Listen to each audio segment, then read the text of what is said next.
har bir mu'min bandani qilayotgan ishlari, qilayotgan yaxshi amali bo'ladimi, qilayotgan yomon amali bo'ladimi, yashirgan bir narsasi bo'ladimi, uni vaqt, uni zamon, uni hayot albatta oshkor qiladi, birodar.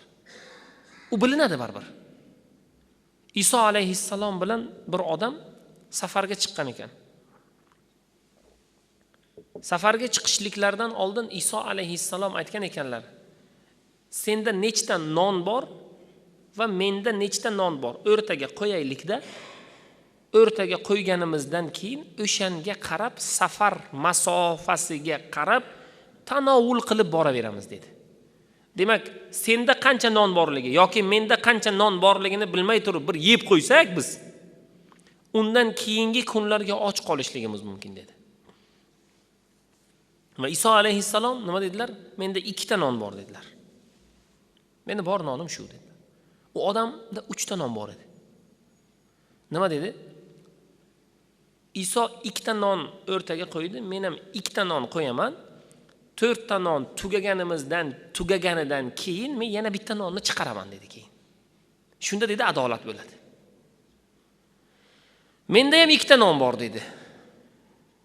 Xo'p dedilarda 4 ta nonni o'rtaga qo'ydilar, o'shandan bo'lib safar masofasiga qarab yeb boryaptilar endi. Safar asnosida bir ko'lga duch keldilar.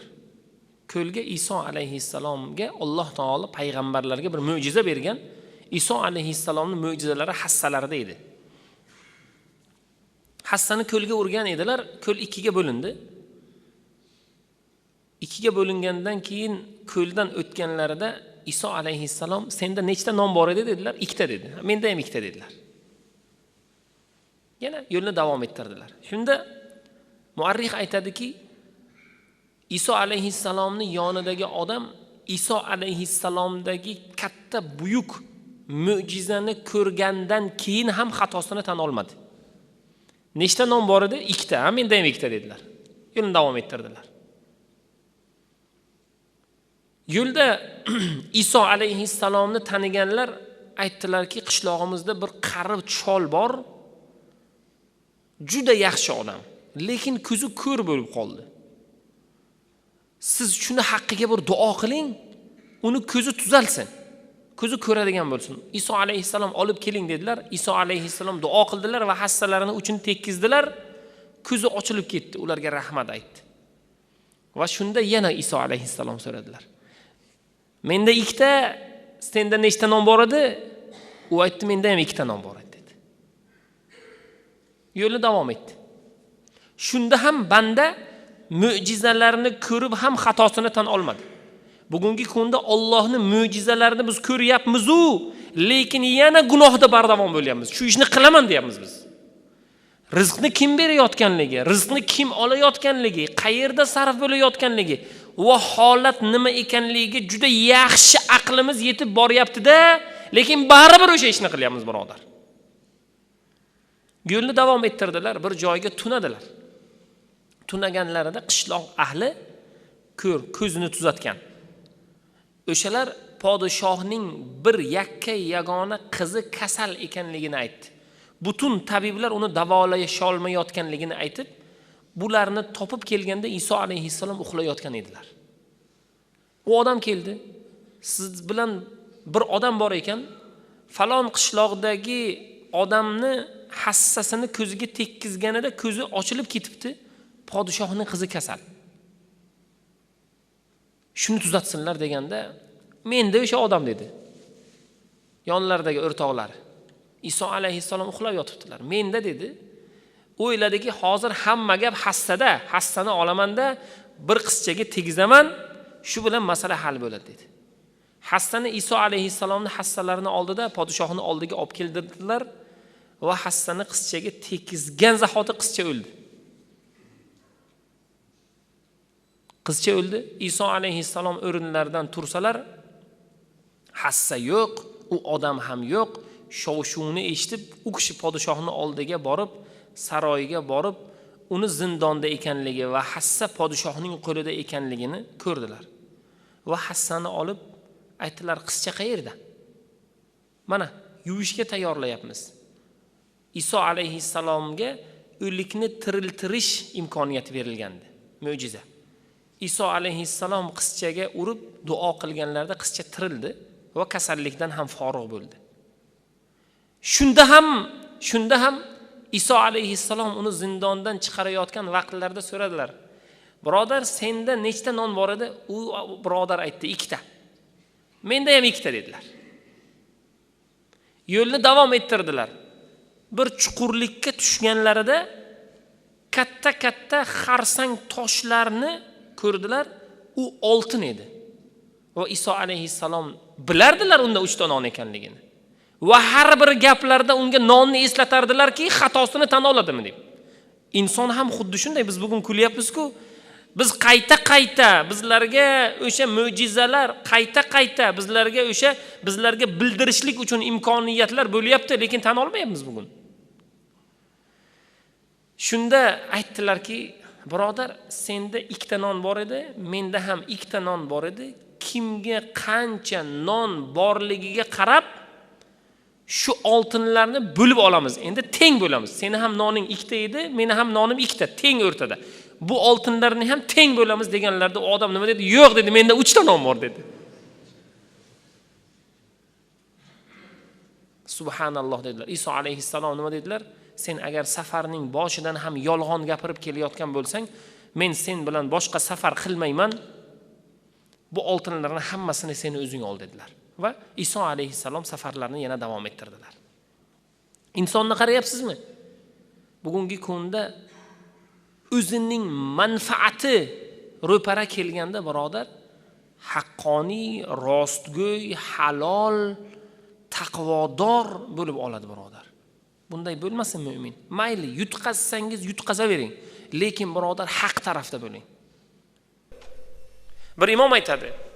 Mana shunday juma kunida xutba o'qib o'tirsam, ma'ruza qilib tursam, bir yigit deydi, uni hamma taniydi, mahalla taniydi, ismi Solih.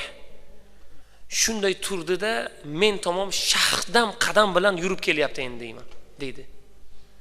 Biz uni hammamiz bilamiz, u telba, u jinni.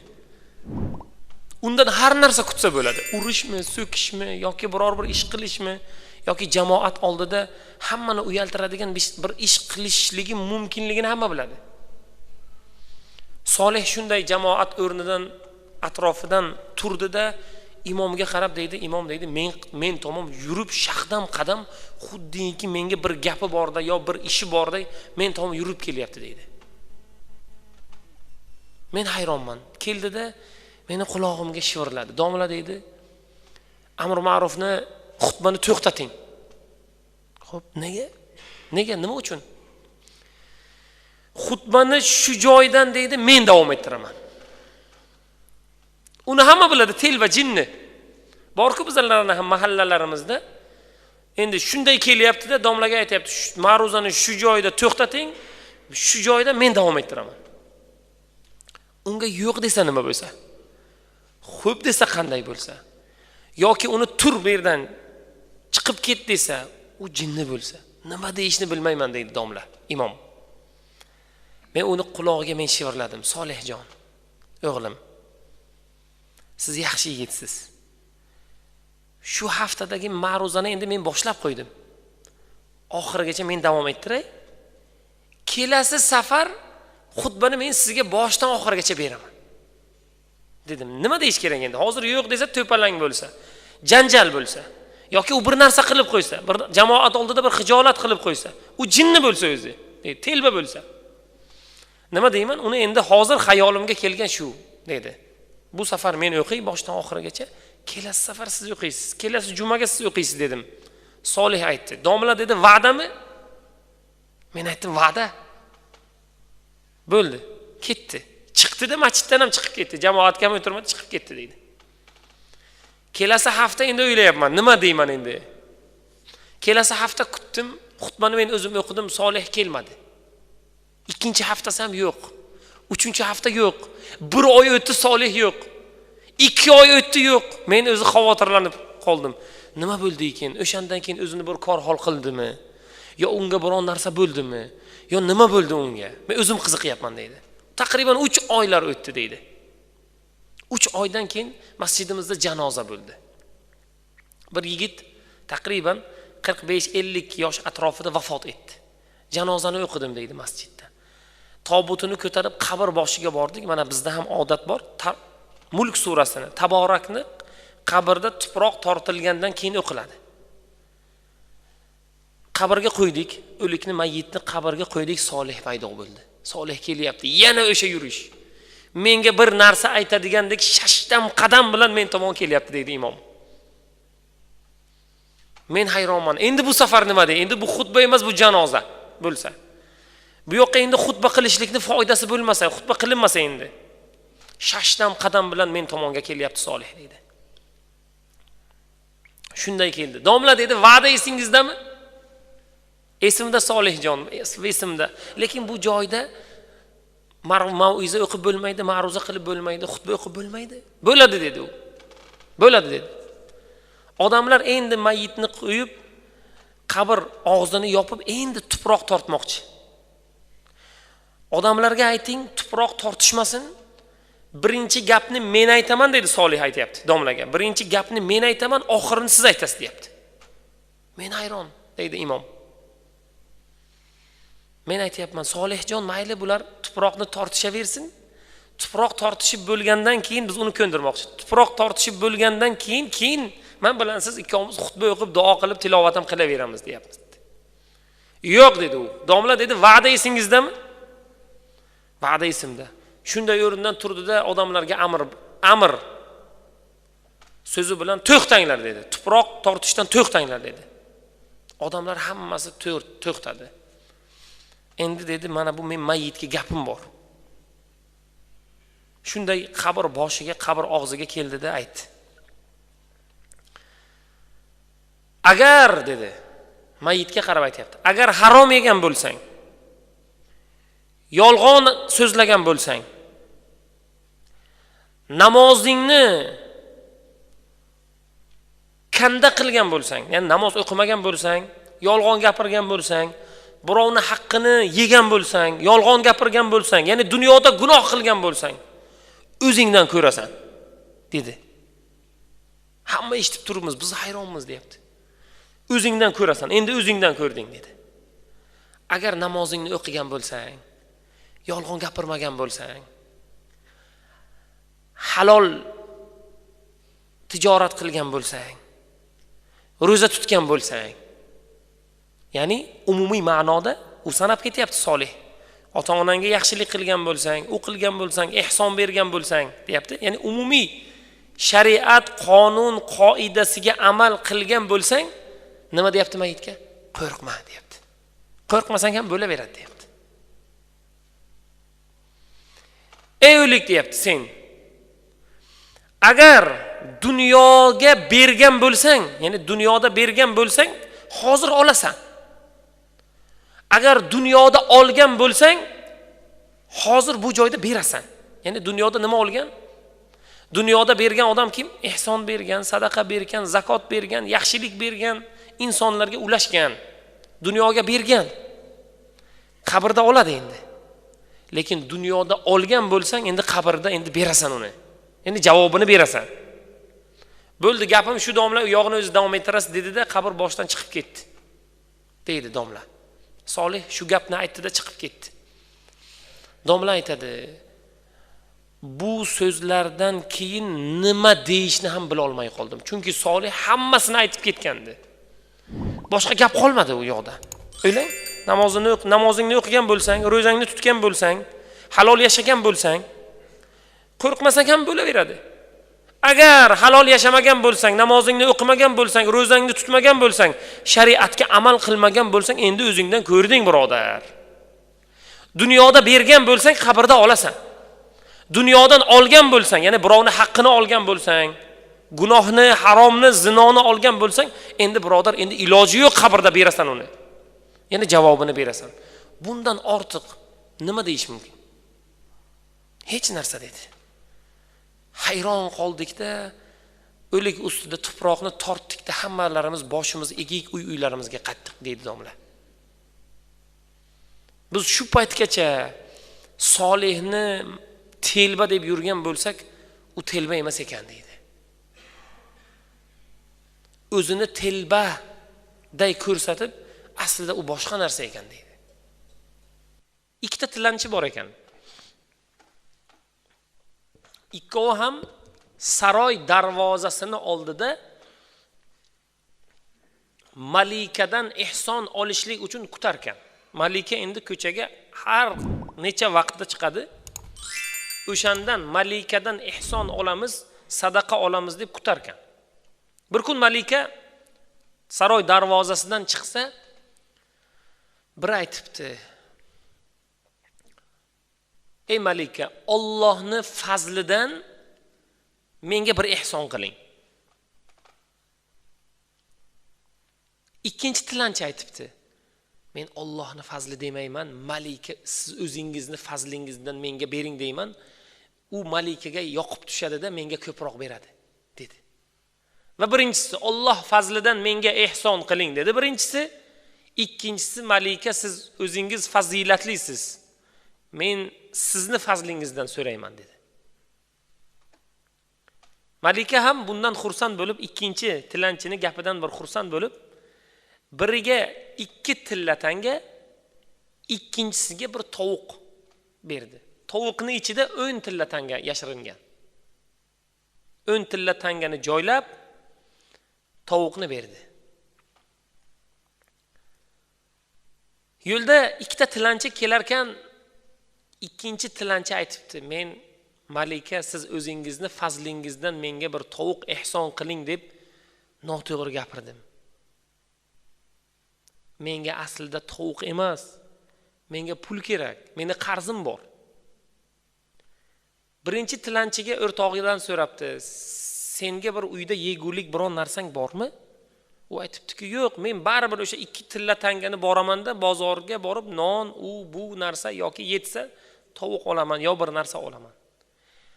Shu 2 tilla tangangni menga ber, men senga tovuqni beraman." U xo'p debdi, yo'lda kelishdilar, 2 tilla tanga bilan tovuq almashdi. Keldilar, uyga tovuqni ichini ochsalar, ham tovuq, ham ichida 10 tilla tanga. Va yana kunlar o'tibdi. Yana shu holat takrorlanibdi. Yana yo'lda kelayotsalar, yana 2 tilla tanga bilan tovuq almashibdi. Bunisi Allohning fazlidan deydi, bunisi malika siz o'zingizni fazlingizdan deydi. Va yana shu holat taqriban ancha oylar davomida 10 marotaba takrorlanibdi. 11-marotaba bo'lganda malika siz o'zingizni fazlingizdan menga bering degan tilanchini malika aytibdi: "Sen debdi boyib ketdingmi?" "Yo'q" dedi u. "Qaytanga? Men emas, meni o'rtog'im boyib ketyapti kundan kunga. Nega bunday bo'lyapti? Sen nima qilyapsan?" dedi. "Meni qarzim bor, yeguligim bor meni. Meni har kunlik 2 tilla tangani tovuqqa almashtiryapman. Qarzlarimni to'lash uchun. Bilmaymanki o'rtog'im kundan kunga boyib ketyapti. Men senga tovuq bilan birga ichida 10 tilla tanga qo'shib beryapman, meni fazlimdan so'rayotganliging uchun." Deganda, "Yo'q, men har kundalik ehsonlarni, tovuqlarni o'rtog'im bilan almashyapman" dedi. Va shunda u tilanchi bildiki, Allohni fazlidan so'ramasak, Allohdan so'ramasak, u 2 tilla tangalarni tovuqqa almashtirib ketilaveriladi. Va Alloh taoloning fazlidan va Robbimizni o'zidan biz so'ramasak, qo'limizni oldiga, ya'ni oyog'imizni tagigacha kelgan narsa birovlarniki ham bo'lib ketaveradi. Zamonasida bir yosh yigit haj qilayotgan edi. Hajda edi, Makka yu Mukarramada. Oramizdan borganlar biladi. Katta olomon, tiqilinchda, issiqda Ka'ba yu Muazzamani tavof qilayotgan edi. Ka'baning atrofidan aylanayotgan edi. Aylanayotgan vaqtida oyog'iga bir narsa ilashdi. oyog'i bir narsani bosib qoldi. Bosilgan narsa nima ekan deb ohista oyog'i bilan sudrab olomondan tashqariga olib chiqsa, ya'ni unda bir niyat bor. U oyog'iga ilashgan narsa boshqa bir musulmonning oyog'iga qattiqroq ilashib, qattiqroq bosib, unga ozor berib qo'yishligi mumkin. Ya'ni to'g'ri niyatda oyog'iga bir narsani bosib oldi, ilashdi. U noqulay bir narsa edi. Oyog'ini sudrab olomondan tashqariga chetroqqa chiqarib ko'rsa, hamyon, belbog'i qizil, ichida 1000 tillo. 1000 tillo tanga. Bugungi kundagi pul hisobidan taqriban 90 million. Mana shunday katta pul. Engashdi oldi qo'liga. U yigit aytdi: "Men tavof qilyapman. Alloh kambag'alligimni bilib, menga mana shunday in'omni nasib qildi. Men Makkani tavof qilayotgan, Ka'bani tavof qilayotgan vaqtda Allohdan iymon, keng rizq, salohiyat, mukammal davlat ham so'rayotgan edim-ku. Alloh taolo menga darrov yetkazdi" deb o'yladi. Va bizlar ham xuddi shunday qilamiz-ku. Shunday hamyonni ko'tardida, "Men hamyon topib oldim, egasi bo'lsa kim?" dedi, "Men beraman" dedi.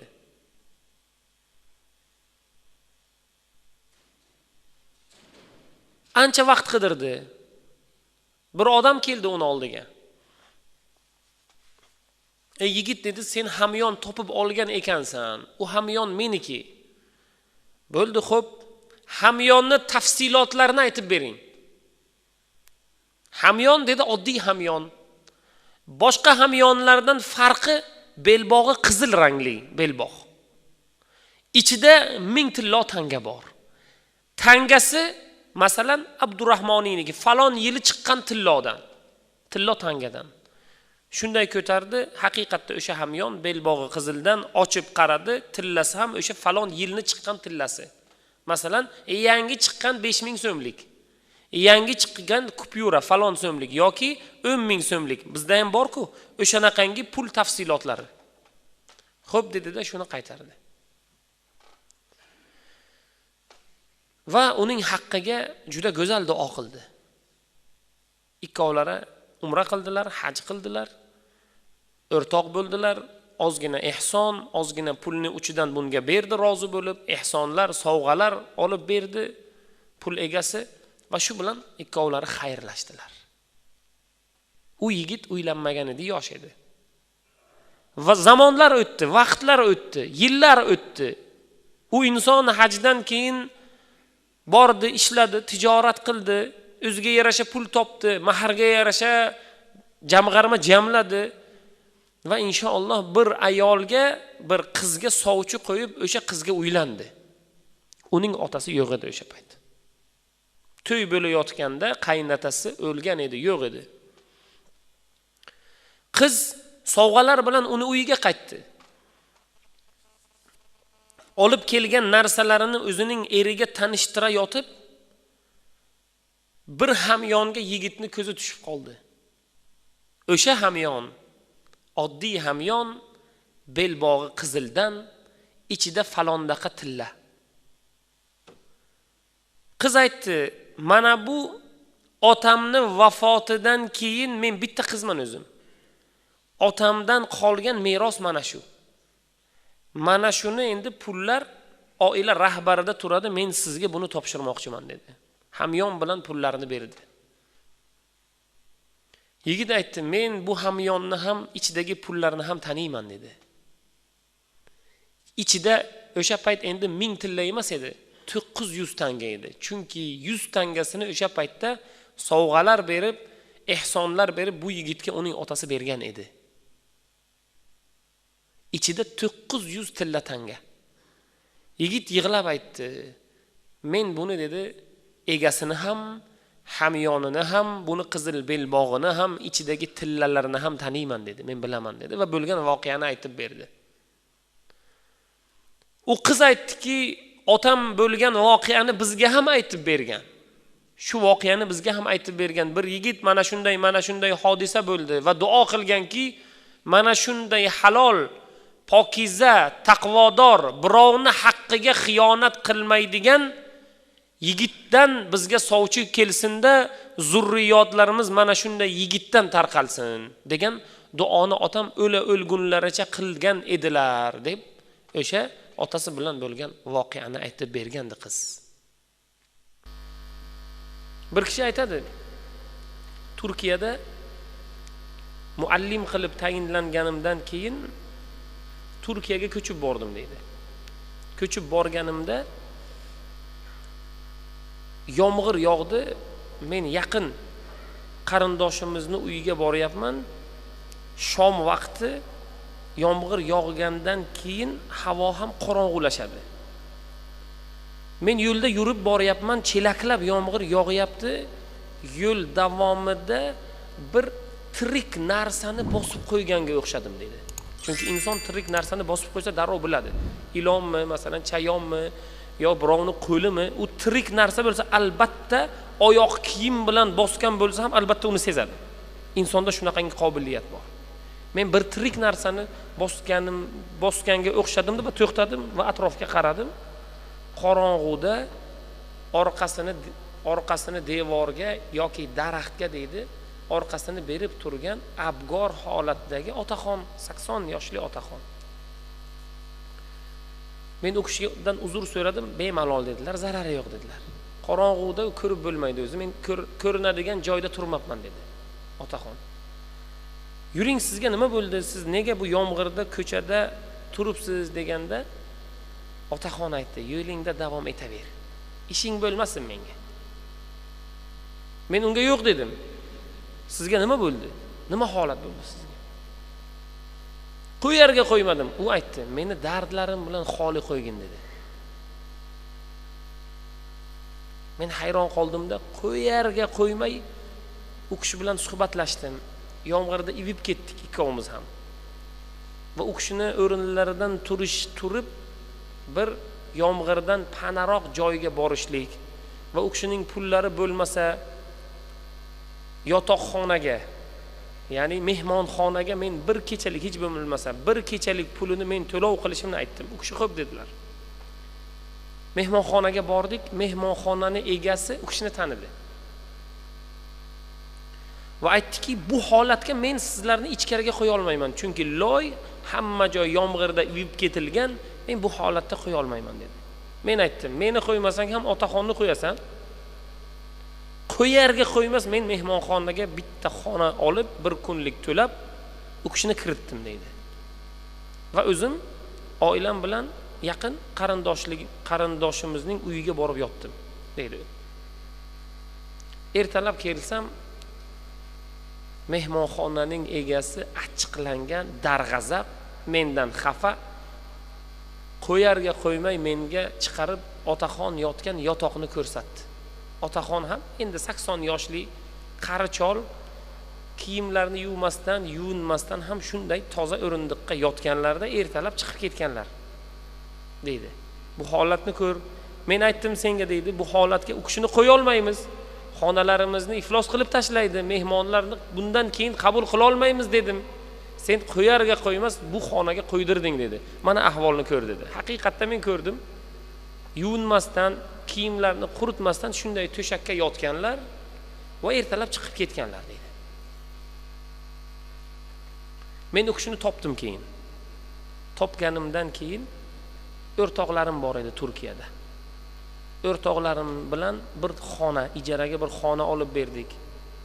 Va yillar davomida o'rtoqlarim bilan birgalashib u kishidan xabar oladigan bo'ldik. Ovqat, uy, kiyim, narsa. Yillar o'tdi. U kishi bilan juda uzoq suhbatlashdik.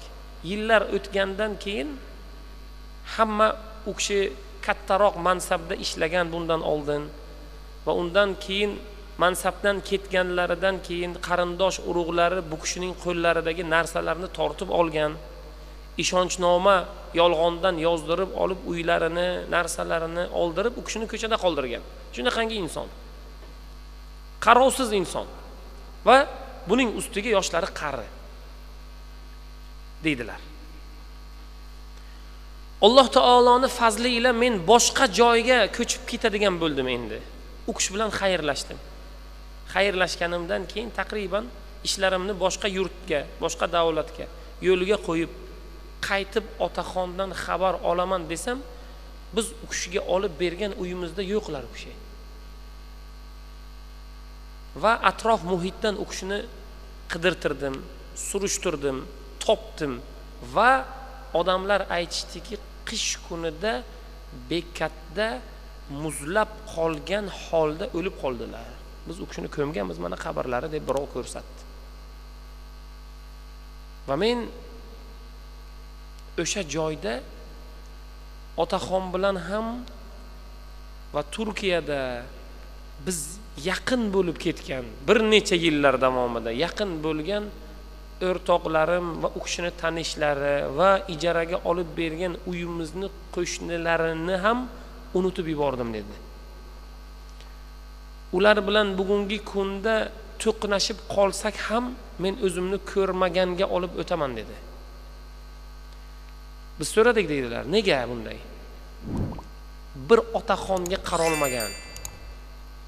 Bir otaxonni holidan xabar olmagan. Bir otaxonni issiq sovug'ini uddalay olmagan insonlar bilan men bordi keldi u yoqda tursin, hatto so'zlashuvga ham or qilaman dedi. So'zlashmayman, gaplashmayman dedi.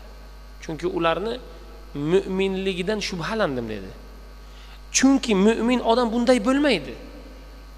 Chunki mu'min odamni farosati, aqli, ilmi joyida bo'ladi. Mu'min tushunadi. Birovga berish bilan Alloh unga to'ldirib joyini to'ldirishligini.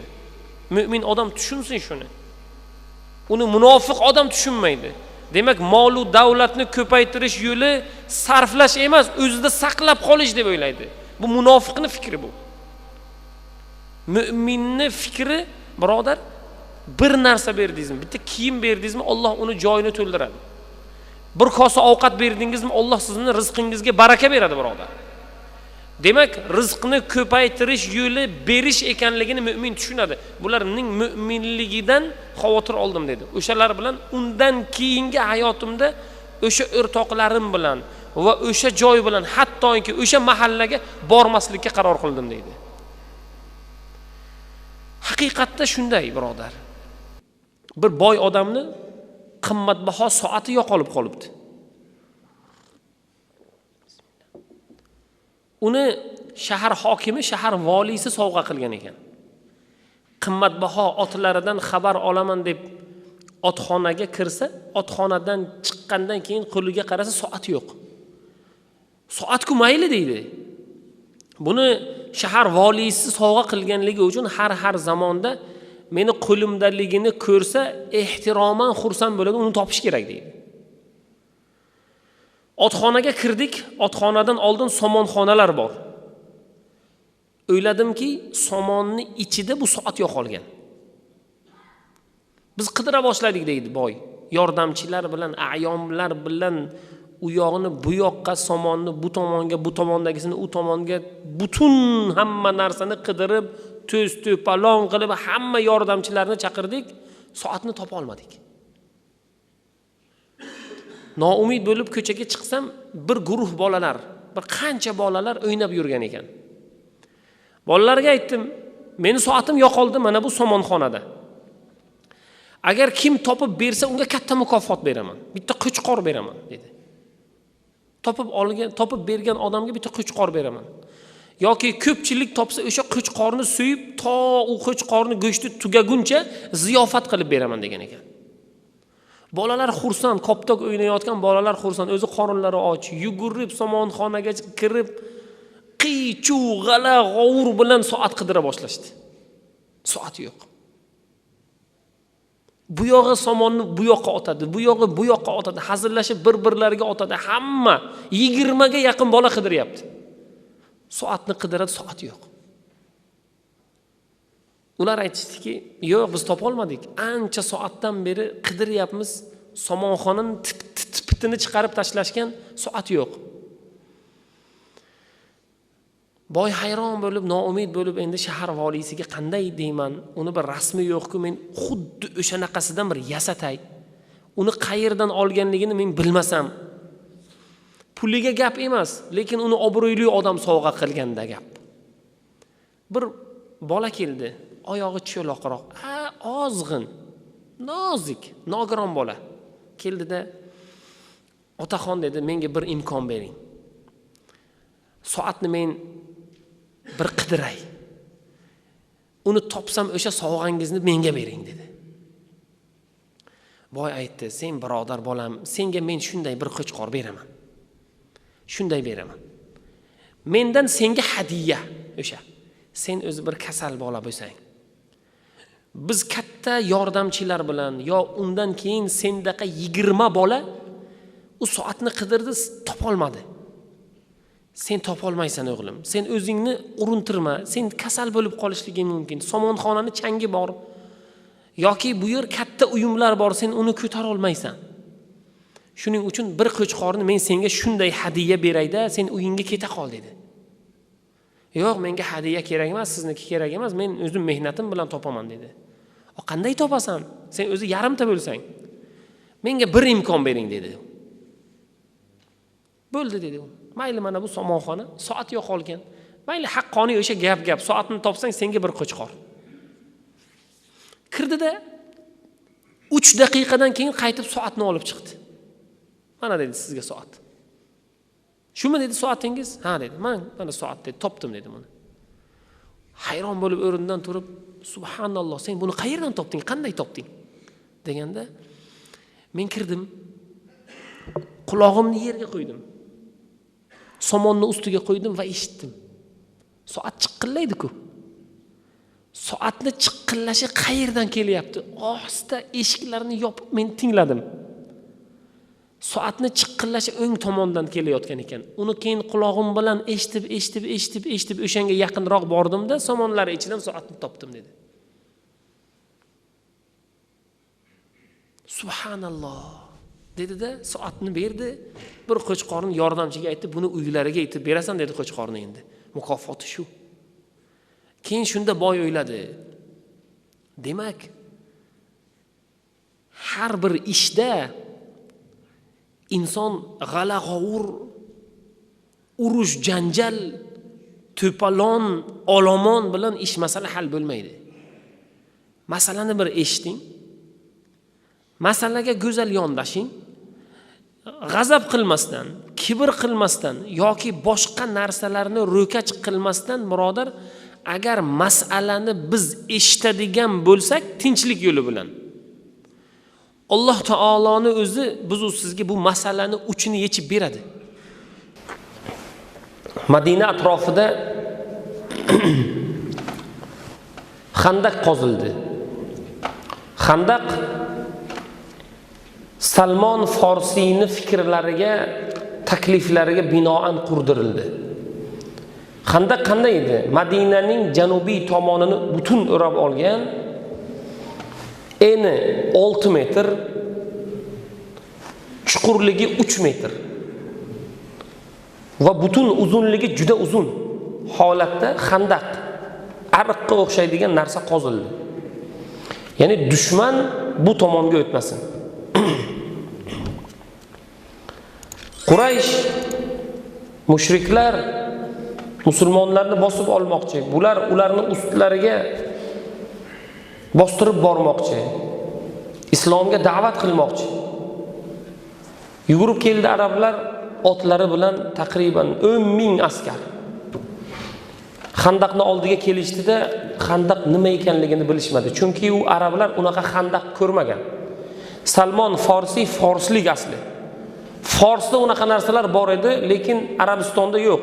Arablar unaqa xandaq, unaqa narsa nima ekanligini bilisha olmadi. 10,000 askar kelib to'xtadi. Qanday o'ta olamiz? Ulardan taqriban 10 ta pahlavonlari Xandaqdan baquvvat otlari bilan yugurtirib o'tishdi.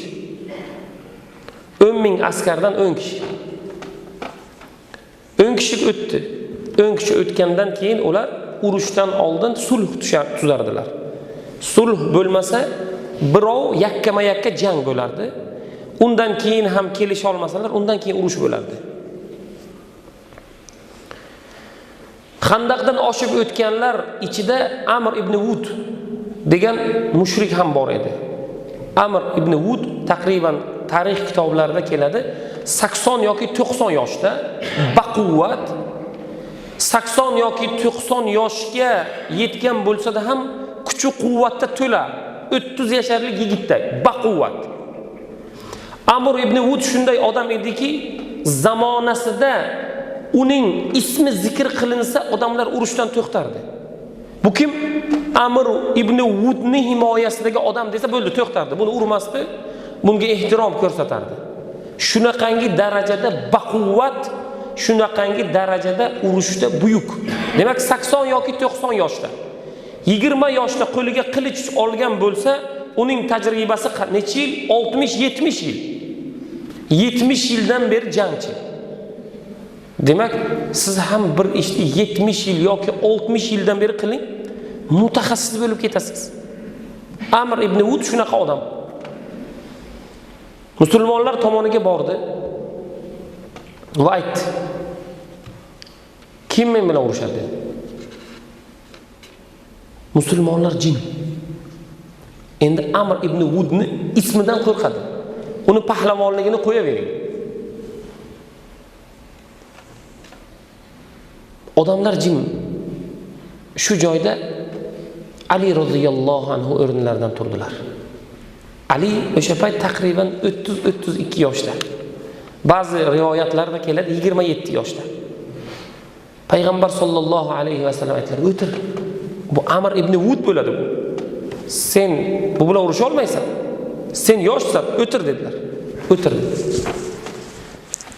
Endi Amr ibn Wud aytayapti, men bilan kim urushadi deyotgan edi, endi kula boshladi. Birorta erkagi bormi dedi. Musulmonlarni masxara qila boshladi. Biror kishi Amr ibn Wud bilan urusha olmaydi. Chunki baquvvatligini, pahlavonligini biladi. Jim hamma. Ali roziyallohu anhu yana o'rinlardan turdilar. Men urushaman dedilar. Payg'ambar sollallohu alayhi vasallam aytdilar: "Sen yoshsan, sen hali ikkita jang ko'rgan." Ali roziyallohu anhu 2 marta qo'liga qilichni ko'targan. Birinchi urushi Badr, ikkinchisi Uhud, uchinchisi mana Xandaq g'azoti bo'lyapti. Ikkita jang ko'rgan, bunisi esa Amr ibn Wud 60 yildan beri qilich tutadi, pahlavon. O'sha zamonning mashhurlaridan. Ismi aytilsa odamlarni oyog'i titraydi. Shu darajada. Ali aytdilar: "Men urushaman." O'tir, sen hali ikkita jang ko'rgansan, eplay olmaysan, o'lib ketasan. O'tirdilar, yana joylarga turdilar. Amr ibn Wud yana masxara qilyapti endi. Ali roziyallohu anhu oxirida yana chida olmadilar. Ozgina vaqt o'tgandan keyin: "Ya Rasululloh, ruxsat bering. Men shu bilan urushay." Rasululloh sallallohu alayhi va sallam Aliga ruxsat berdilar va duo qildilar. Ali keldi. Amr ibn Wud otda, bahaybat ot, 6 metrlik xandaqni bittada sakrab o'tgan katta otda turibdi. O'zi ham katta pahlavon. Qilichlar osib olgan, o'zi ham katta bahaybat odam. Amr ibn Wudni oldilariga Ali keldilar piyoda. Amr ibn Wud Aliga aytdi: "Kimsan?" "Aliman" dedi. "Aliman." "Qaysi Ali?" "Ali ibn Abi Tolibman" dedi. Abu Tolibni ko'p kishi hurmat qilardi Qurayshda, Makkada. "Sen Alining o'g'limisan?" dedi. "Ha, men Alining o'g'liman." Abu Tolib dedi, bizlarni yaqinlardan, biz hurmat qiladigan odamlardan edi. Endi Ali Abi Tolib vafot etganlar. Yaqinlardan edi dedilar. Ali aytdi: "Senga ikkita shartim bor." Amr ibn Wud hayron. Shartni birinchi bo'lib menga qo'ygan odam bo'lmagan shu paytgacha 60 yil davomida urushgan bo'lsa, menga hali shart qo'ygan pahlavon bo'lmagan hali. Ey Ali dedi, o'zingdan ketyapsan sen. Seni otangni hurmat qilamiz, qayt. Bu ishingdan qayt, fikringdan qayt. Yoshgina o'lib ketasan. Senga ikkita shartimni davom etaman. Birinchisi musulmon bo'l, Allohga iymon keltir, islomga kir. Bu birinchisi dedi. Ikkinchisi bo'lmasa sen bilan men urushaman dedi. Amr ibn Wud kulib yubordi. Men o'ylagandimki dedi, sen bilan yakkama-yakka urushamiz degan so'zni eshitmay o'lamanmi deb o'ylagandim dedi. Chunki menga 60 yil tajribam, jangchilik tajribam bo'lsa, birorta jangchi kel urushamiz demagan. Men mana shu gapni eshitmay o'lamanmi deb o'ylagandim. Mana sen hayotimda birinchi marta aytding, kel urushamiz bo'lmasa. Islomga kirasan, bo'lmasa urushamiz. Seni o'ldiraman dedilar Ali. Bunaqa tahdidni men hayotim davomida eshitmaganman dedi Amr ibn Wud. Shunday otidan tushdida qilichi bilan otini boshini olib tashladi. So'yib tashladi otini. Ya'ni pahlavonligini, kuchini, g'azabini ko'rsatdi. Ot bittada qilichni bir nayzadan bo'ynidan ayrildi. Chunki Amr ibn Wudning jasorati xuddi shuncha ediki, Ali pastda otsiz bu otni ustida urushsa, uni o'zini hamiyatiga, obro'yiga to'g'ri kelmaydi. Endi dedi, ikkovimizdan yerda urushamiz dedi-da, turdi, otdan tushdi, otini o'ldirib yubordi. Urushdilar. Urushganlarida Ali radhiyallohu anhu ga bitta qilich solganda, u qilichni zarbini ushladilar, lekin qilichlar 3 metrga uchib ketdi. Va atrofidan aylandilar, yana qilichlarni oldilar. Taqriban 1 soatlar, undan ham ko'proq jang bo'ldi. Muarrixlarimiz aytadi, Ali bilan Amr ibn Wudni bir urushini ko'ra olmadik. Shunaqangi urush ketyapti, sahro changib ketgan, to'zon bo'lib ketgan. Bizlar ko'ra olmaymiz. Na Amr ibn Wudni, na Ali. Chang, to'zon boshlangan. Qanaqangi urushyapti? Kim kimni uryapti? Kim kimga qilich sanchyapti? Nima holat bo'lyapti biz bilmaymiz dedilar. Muarrixlar, sahobalar ham hayron. Chang, to'zon birorta ikkovini ham ko'rib bo'lmaydi. Ancha urush bo'ldi. Katta urush bo'ldi. Chang, to'zondan baquvvat urush ketayotganini biz ko'rdik. Deydi sahobalar. Ancha vaqt o'tgandan keyin Allohu akbar, Allohu akbar, Allohu akbar degan ovoz eshitildi. Biz bildikki Ali yutdi. Bu yoqdan ham Rasululloh sallallohu alayhi va sallam Allohu akbar dedilar. Changni ichidan Ali chiqib keldi dedilar. Amr ibn Wudni o'ldirgan. Yutgan. Alloh fazl bergan. Va shundan keyin Madinada, Makkada odamlar gaplashsalar, Ali ibn Abi Tolibni hech kim ismini aytmasdi tillariga. Amr ibn Wudni o'ldirgan borku Ali endi.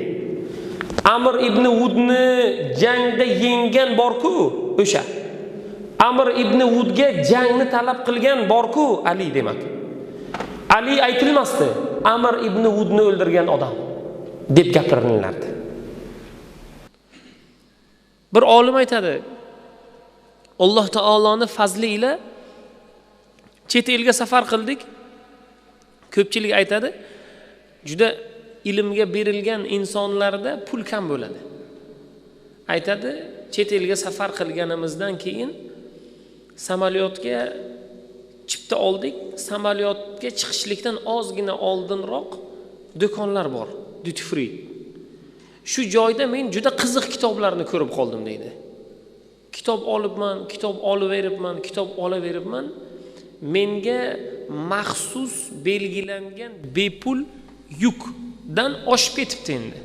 Juda ko'p oshib ketibdi. O'zimning yukim ham bor edi. Men juda ko'p qiziqib, kitoblar arzon ekan deb ko'p kitob olib, yukimni ko'paytirib yuboribman deydi.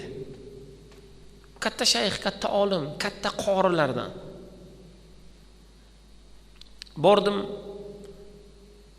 ro'yxatdan o'tishda men pasportim, biletimni ko'rsatdim, yuklarimni tarozuga qo'ydim.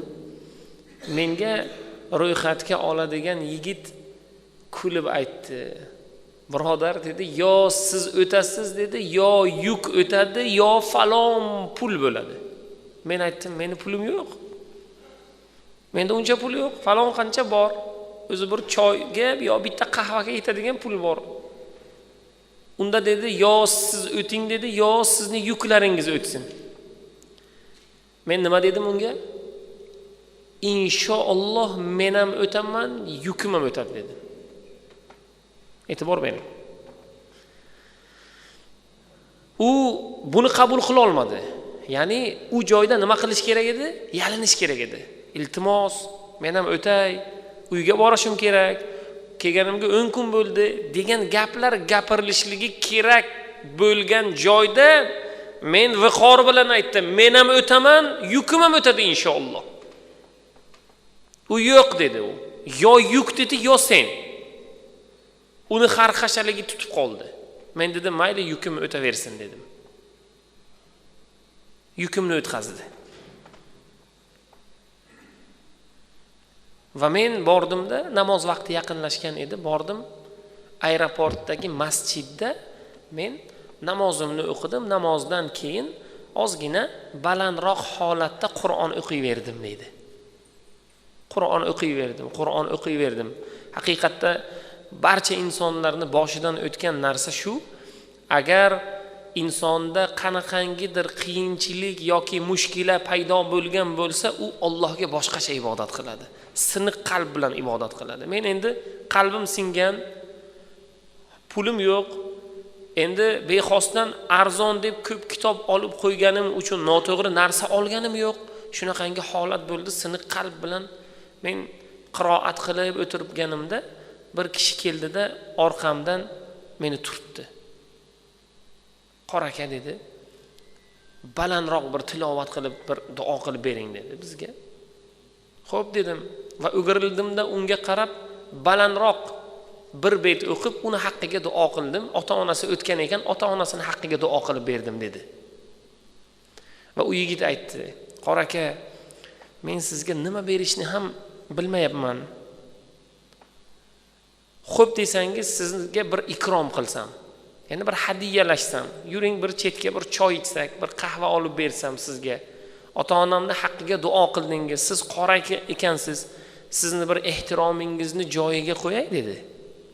"Xo'p dedim" dedi. "Tavakkal Allohga." "Xo'p dedim." O'rnimizdan turdik, namozxonadan chiqdik. U ham namozini o'qib bo'lgan ekan va aytdiki, "Men mana shu aeroportdagi falon bo'limga boshliq bo'lib ishlayman. Har joyda biz choy ichmaymiz. Keling sizni xonamga taklif qilaman. Yordamchilarga aytaman, xonamga qahvani kiritib berishadi." Bo'ldi dedim. Xonasiga kirdik. Men muammo nimadaligini aytmayapman unga. Hech narsa gapirganim yo'q. Hech narsa so'zlaganim yo'q. Faqat u gapiryapti deydilar qor aka. Qahvani keltirdi. Shakar solib ichdik. U menga aytdi, "Sizni o'zi reysingiz nechida?" Aytdim, "Meni reysim mana 40 daqiqadan keyingi reysda, lekin men ucha olmayman." Nega? Chunki ro'yxatga oladigan odam aytdi, "Yo yuk uchadi, yo siz uchasiz. Yukka qo'shimcha pulim yo'q." Deganda, "Yo'q" dedi. "Sizga shunday muomala qilishdimi? Shunaqangi taklif berishdimi?" "Ha" dedi u. Kimligini va qaysi raqam uni ro'yxatga olganligini va u raqamda kim ishlashini darrov aniqlab oldimizga chaqirtirdi dedi qor aka. Va meni oldimda unga bir qattiq tanbeh berib, ogohlantirish berib va u yigitni o'zi meni samolyotgacha kuzatib qo'ydi dedi. Va men o'sha yigitga samolyotga kuzatayotgan vaqtda qo'lidan olib aytdim, "Sizga men aytmadimmi? Inshaalloh men ham va meni yukim ham uchadi" dedim. "Inshaalloh mana uchyapmiz" dedi. Erkak ayol 11 yildan farzandlari bo'lmagandan keyin doktorga borganlarida doktor yozuv varaqada tashxislarni qo'yib, "Sizni ayolingiz qisir, tug'maydigan ayol. Bunga farzand bo'lmaydi" deb tashxis qo'ygan ekan. Tashxisni doktorning oldidan kirib olib Men buni ayolimga qanday aytaman endi? O'zi xafa bo'lib yuribdi 11 yildan beri. Farzand ko'rmayapti. Har kuni yig'laydi. Men qanday, nima qilaman deganda doktorga aytgan ekan, ayolim ham sizni oldingizga kirganda siz ayting, hamma ayb eringizda deb ayting dedi. Uni ayblamang dedi. U xafa bo'lmasin. Doktor shunday qildi. Ikkala erkak ayol qaytib kirdilar va aytdilarki, mana tashxis, mana sizga beraman, o'qishlikni ham hojati yo'q. Xo'p, ayb eringizda. Eringizda farzand bo'lmaydi dedi. 11 yil yashagan bular. Ozgina vaqt o'tdi, oilaviy muhit buzila boshladi deydi erkak. Yo'q joydan ayolim janjal chiqaradi. Bu deydi, u deydi, bu deydi. Oxiri maqsad nima deganda, meni talog'imni bering, men boshqa er qilaman, men farzand ko'rmoqchiman dedi. Men bu xafa bo'lmasin endi. 11 yildan beri oila qurganmiz. Bir tanu bir jon bo'lganmiz.